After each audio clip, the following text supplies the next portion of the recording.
Hi friends, பால் கொழுக்கட்டை எப்படி பண்ணுறதுன்னு பார்க்கலாம் வாங்க. 1/4 கிலோ பச்சரிசி மாவு, தேவையான அளவு உப்பு,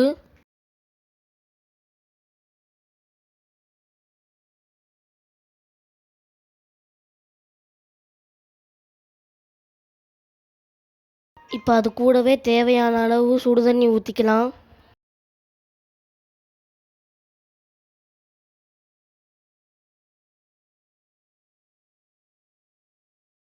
சுடுதண்ணி ஊற்றிருக்கோம், அதனால் கரண்டியை வச்சு நல்லா கிளறி விட்டுக்கோங்க.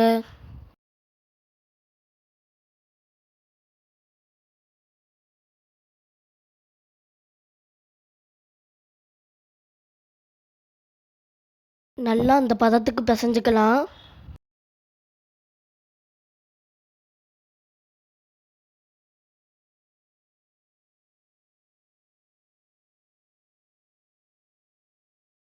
இப்போ பிசைஞ்சு வச்ச மாவை சின்ன சின்ன உருண்டையாக உருட்டிக்கலாம்.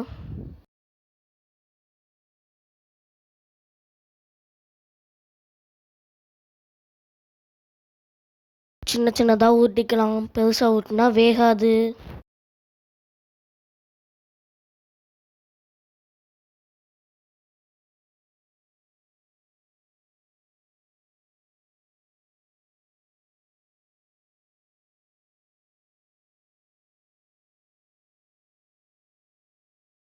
இப்போ ஒரு பாத்திரத்தில் தண்ணி ஊற்றி நல்லா சூடு பண்ணிக்கலாம்.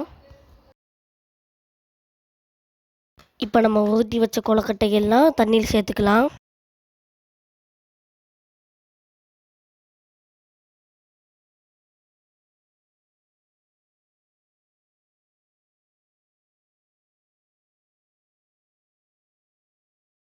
அந்த பாத்திரத்தை மூடி போட்டு மூடி வச்சுக்கலாம். கொழுக்கட்டை 10 நிமிஷம் வேகட்டும். இப்போ ஒரு பாத்திரத்தில் அந்த கொழுக்கட்டையெல்லாம் மாற்றிக்கலாம்.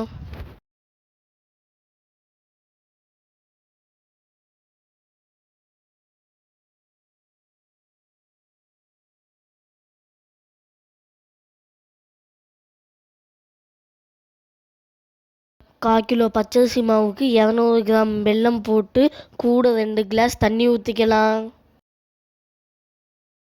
வெல்லம் நல்லா கரையணும். அது கூடவே 4 ஏலக்காய் சேர்த்துக்கலாம்.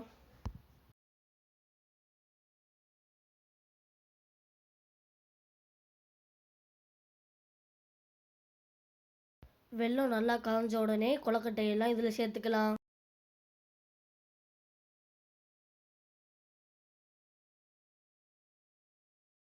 உங்களுக்கு கெட்டியாக வேணால் பச்சரிசி மாவை தண்ணியில் கரைச்சி ஊற்றிக்கலாம். கொழுக்கட்டை அப்படியே 5 நிமிஷம் வேகட்டும். இப்போ அது கூடவே 1 கப் துருவிய தேங்காய் சேர்த்துக்கலாம்.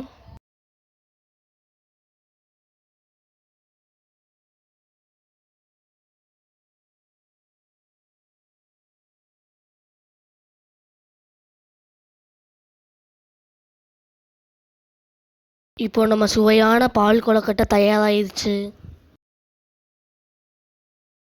தேங்க்யூ ஃபார் வாட்சிங். பிடிச்சிருந்துச்சுன்னா லைக் பண்ணுங்கள், ஷேர் பண்ணுங்கள், சப்ஸ்கிரைப் பண்ணுங்கள். எப்படி இருந்துச்சுன்னு கமெண்டில் சொல்லுங்கள்.